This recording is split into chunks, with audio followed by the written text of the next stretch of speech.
Alright, so it's Mark Powell here again, and I'm taking a look at another online tool, and this one is called Welcome to Earthquake. So I'm first going to go look through this and take a look at this and to show you a little bit what this is about. Now, my other tool that I put out there this week was another tool that dealt with earthquakes. Now, the reason why I am delving so much into this one specific topic is because it is part of my unit in civil and architectural engineering. And earthquakes and just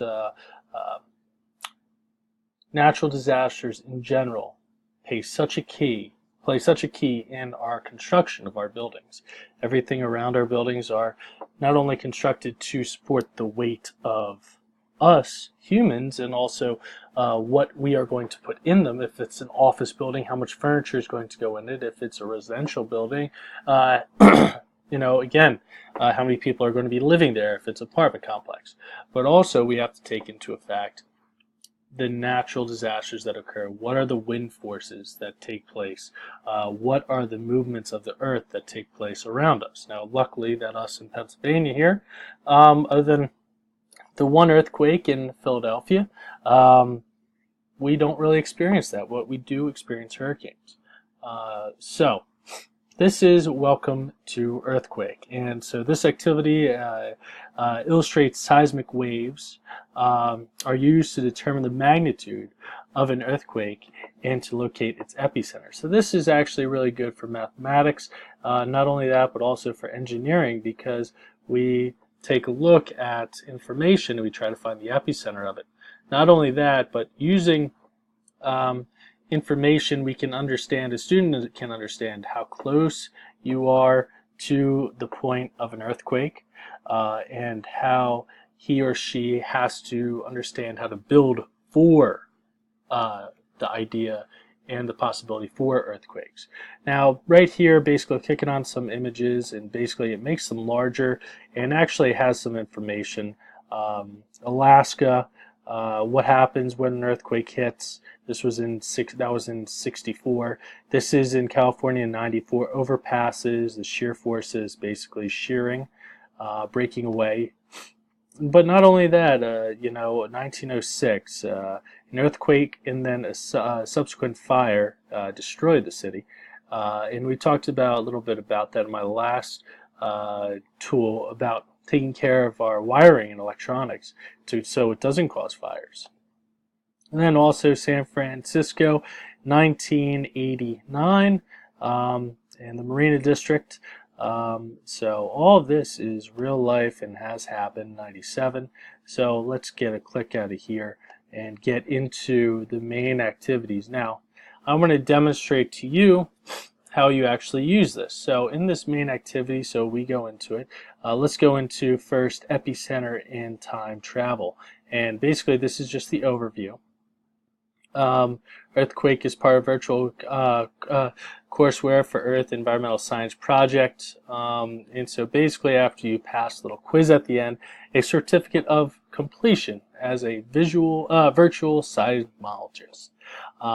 And also engineers use this type of data and have to understand this data all the time for buildings.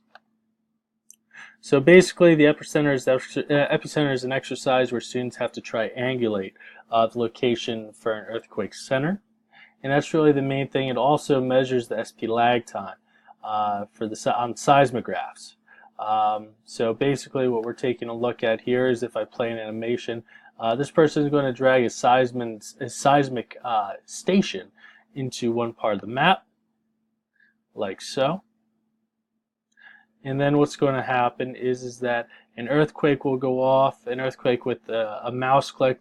The user can click on the station to view the seismograph and drag out the SP lag time. So all of this is the seismograph. And so basically if we play this animation, and basically that plays it through. And so then students can use the interactive time traveling time curve. And so we take a look at the intervals in seconds here by the distance. So basically in every 11 seconds on this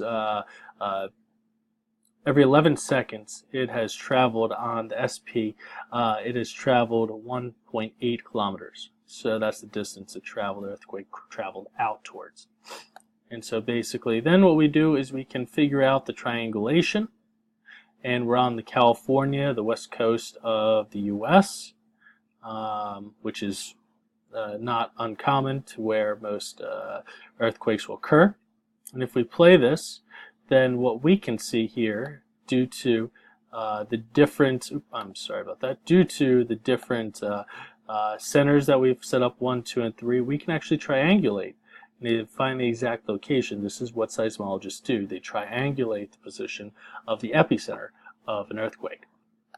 So then what we can do is take in and we can try to put in the longitude and latitude and see if we are right. And once the epicenter has been correctly located, a student may print out their personalized certificate of completion.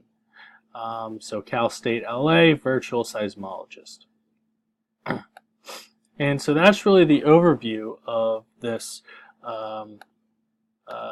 activity here. So I did want to come into the fact and talk about a little bit from our book, in which this is a 3D virtual world game simulation. It's not so much a role-play simulation this time, but it's a project-based learning, maybe a web quest, in which we're using an online tool to help us figure out and learn about where and how to accurately locate a earthquake occurs. And so I think that's really important as engineers. It is one of the things, actually there's engineering just for disaster engineering, as I talked about before with Katrina, and levees if there are floods. Now I did want to talk about the synchronous or asynchronous tool. This, I would say, depending on where you are, asynchronous in terms of you're being away from the class and working with this, but at the same time, if you're in a class and you're working, and you actually can try to have your students complete this, and so then we all come back, and all the students come back and talk about what did we learn about this, what did you find interesting. So I think as a synchronous tool, when coming back, would be effective. Now, for knowledge and experience, basically dealing with the one paper that we also had to read other than the book. Knowledge and experience, well, hopefully my students have had some understanding, and I would teach them some understanding of what earthquakes are, and hopefully from other science classes they have a basic understanding. And so maybe a pre-assessment to this, but also if you take a look at this and you actually have that certificate of understanding. No earthquake in this is going to be exactly the same. No person is going to put their cursors exactly at the same spot. So there would have to be some knowledge, previous knowledge. Now, instructors' involvement, other than the fact that getting this ready for them, but getting the students involved would be my idea here, in bringing all the students back and getting them involved in sharing and understanding of what they have learned through this process. And then community cohesion, the final part of social presence here that we've been talking about this week, is the fact that, well, honestly, you're making it pitting student against student, making it, you know, a competition. Who can get it the best? Who can get the fastest? Who can get it right the most? If you do things differently, maybe someone else puts the different 1, 2, 3 different stations on this map, and they have to figure out everything else.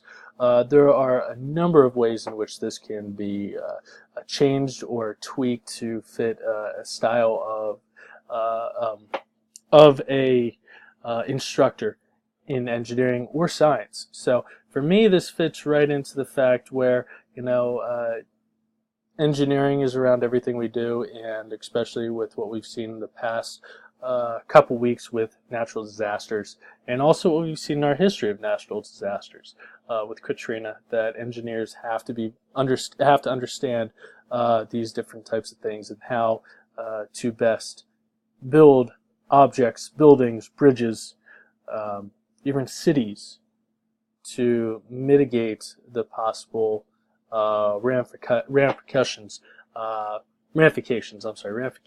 that may happen due to a natural disaster. All right, well, thank you very much. Look forward to seeing all of your videos and seeing everything out there and what you found out. Until next time, and we have to present over screencast or whatnot, have a good day and talk to you later.